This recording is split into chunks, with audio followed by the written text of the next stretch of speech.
Hello everyone. आज आम देखा केमती सॉफ्ट सॉफ्ट चितौ पिठा आप बनई पारे। आज जेहेतु चितौ अमावास्या सरीगला तो आपण मैंने समस्ते बनई सारे।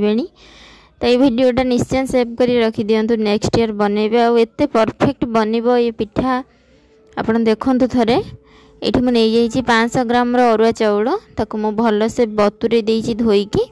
देखो ये चाउल पूरा भल से बतुरी गलानी। तापर ये मुझे माने गोटे बड़ नड़िया ताको एमती बाड़ेकी तार छोट छोट खंड काटिदेवी, जहाँद्वारा कि सुविधा हम चाउल सहित बाटिबा।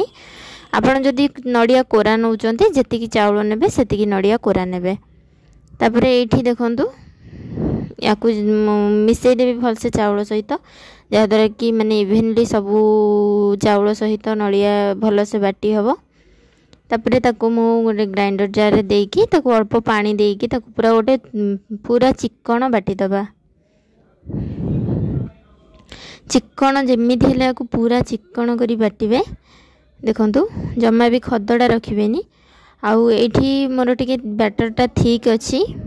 तो ये मुझे देवी ऐड करी टिके हल्का उषुम पानी से कप रे ग्राइंडर कप रे ढाड़ी की पानी धोईकी मुझे उषुम पानी ही ऐड करी ताकू 4 ରୁ 5 घंटा रेस्ट पाई छाड़ी देइथली।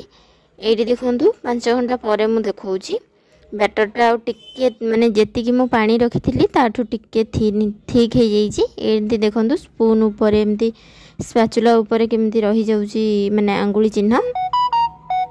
तापर एठी मु टिके लूण स्वाद अनुसार 1 टेबल स्पून चीनी आउ 1 टीस्पून इनो दउची फ्रूट सॉल्ट, जहाँद्वारा कि आमर पिठाटा बहुत ही सॉफ्ट हम और जालीदार बनब। आप निश्चय देखी पिठा जे केते कौलिया होईची।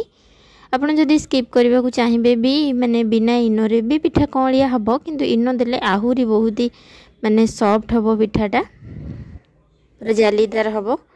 ये देखो तावा पूरा गरम हो गला परे हमें दबा आण को देकी ताकू घोड़े दबा। आउ बिल्कुल भी आण को स्प्रेड करके दबानी, मैंने गोटे जगार ही ढालिबा। तापर घोड़े की ता साइड रे पानी टिके माने 2-4 ड्रॉप देकी ताको हमें 1 मिनिट परे हमर पिठा रेडी हो जिवो। तापर काढ़ी की देखिबा।